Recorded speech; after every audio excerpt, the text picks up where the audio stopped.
Shalom, salam sejahtera. Kembali renungan malam seiman yang ditulis oleh Dr. Kathleen Wijaya Kuntaraf dan Pendeta Dr. Jonathan Kuntaraf. Renungan malam seiman pada malam hari ini berjudul Berkat Tertawa. Pada waktu itu mulut kita penuh dengan tertawa dan lidah kita dengan sorak-sorai. Pada waktu itu berkatalah orang di antara bangsa-bangsa, Tuhan telah melakukan perkara besar kepada orang-orang ini. Mazmur 126 ayat 2. Ayat inti pada renungan malam seiman pada malam ini menggambarkan sukacita dari orang-orang pada waktu itu oleh karena telah melihat bagaimana Tuhan telah memulihkan Sion. Mereka bersukacita karena Sion adalah lambang kehadiran Tuhan. Mereka bersyukur karena hal besar yang Tuhan telah buat kepada mereka. Bukankah ini juga yang patut kita buat? Kita sebenarnya haruslah menjadi orang yang bergembira, bahkan tertawa dengan penuh sukacita bila mengingat hal besar yang Tuhan telah buat untuk kehidupan kita masing-masing. Ternyata tertawa dapat memberikan dampak yang positif dalam hidup kita.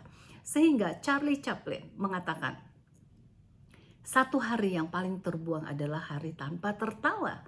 Charlie Chaplin adalah seorang komedian yang ternama yang dibesarkan di kawasan termiskin di kota London. Ibunya mengalami penderitaan mental yang serius dan bapaknya meninggal karena meminum alkohol saat dia masih berusia 5 tahun. Oleh karena itu, tertawa adalah alat yang digunakan oleh Charlie Chaplin saat menghadapi derita dari kehidupannya. Charlie menyebutkan humor adalah tindakan kemenangan manusia, merupakan monumen dari kuasa humor dalam mengatasi masalah. Nah, apakah yang humor dapat buat kepada kita? Berbagai pengalaman menunjukkan sebagai berikut. Humor memberikan suasana yang menggembirakan. Humor memberikan suasana santai. Humor memperkuat hubungan keluarga, bergembira bersama-sama. Dan humor menunjukkan eratnya hubungan satu dengan yang lain.